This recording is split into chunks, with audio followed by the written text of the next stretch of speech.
You're on. All right. Hey, it's Monday, and we're making Chardonnay. It's the 7th of October, and this is the last week of harvest for us. So this may be my last video for a while. Maybe next Monday I'll do a video showing me just sitting back drinking a beer. But we've had a really good few weeks of work. I wanted to show you over here. You can get a little close-up of the fruit. This is Clone Chardonnay. And we've been, this is just about as gorgeous as Chardonnay gets. You can see just a little bit of sun. You can see sort of, this was a cluster that was grown more in the shade. This was a cluster that had some really nice sun exposure on this side. This brings a lot of delicious flavor, a little more tropicality, a little more honeyed character to the fruit. This fruit is probably about 24 to 25 bricks. And if you back off, we can kind of come over here, and you can sort of look down here in the pan. And you can see the beautiful juice dripping.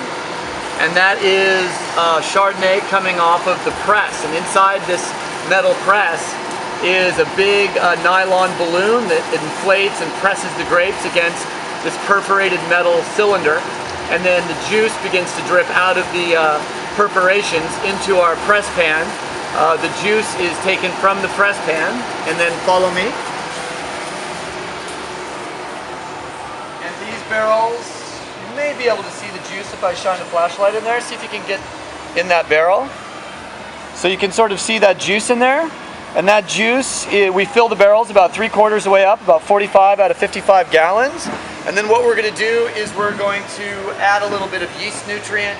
Then we're going to add a tiny little bit of sulfur dioxide, just a little SO2, to stabilize the juice. And then we're going to add yeast tonight. And if all goes well, this will be our barrel fermented Chardonnay. You can see on the end this barrel.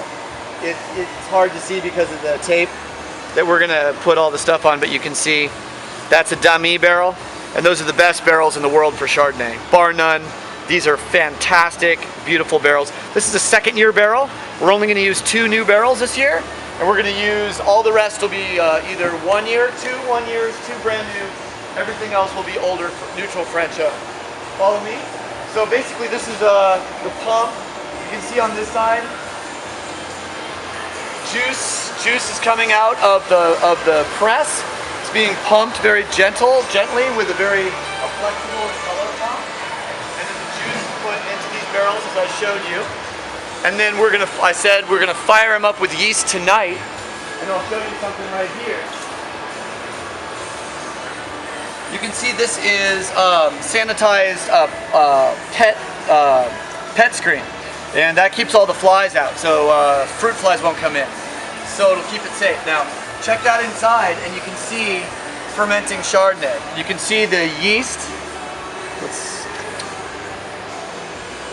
I don't know if you can see that or not. Kind of bring it back up a little bit.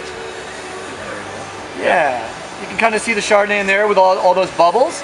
And the yeast are in there eating all the sugar and converting it to carbon dioxide and ethanol, one of our favorite physically addictive drugs.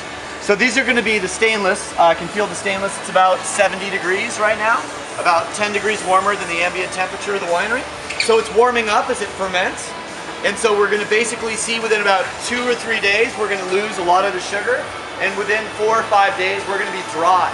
So when these are completed with their fermentation, we're going to take the clean wine off of the sediment, dump the sediment, fill the barrels all the way back up, and then we're going to inoculate them for malolactic fermentation.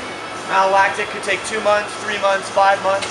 Keep testing it, keep making sure everything is absolutely perfect. And at that point, we're going to have dry Chardonnay. We're going to leave it top the barrels every 2 weeks to make sure they're fully topped so there's no head space. And then at that point, Freebird, we're gonna basically take the wine, let it age for 11 months, and then bottle it. But that's pretty much how to make Chardonnay from grapes all the way to finished wine. So we got about 11 months until this wine is finished. In about 11 months, it'll be in a bottle. 6 months in the bottle, and then we'll release it so people can take it home and enjoy it with some nice oysters or a little fried chicken. So that's pretty much a quick 5-minute summation of how to make Chardonnay. If you have any questions, leave them in the comments. Other than that, have a great Tuesday. Sorry I didn't get the video out Monday, but I figured we're making wine tonight. This would be fun.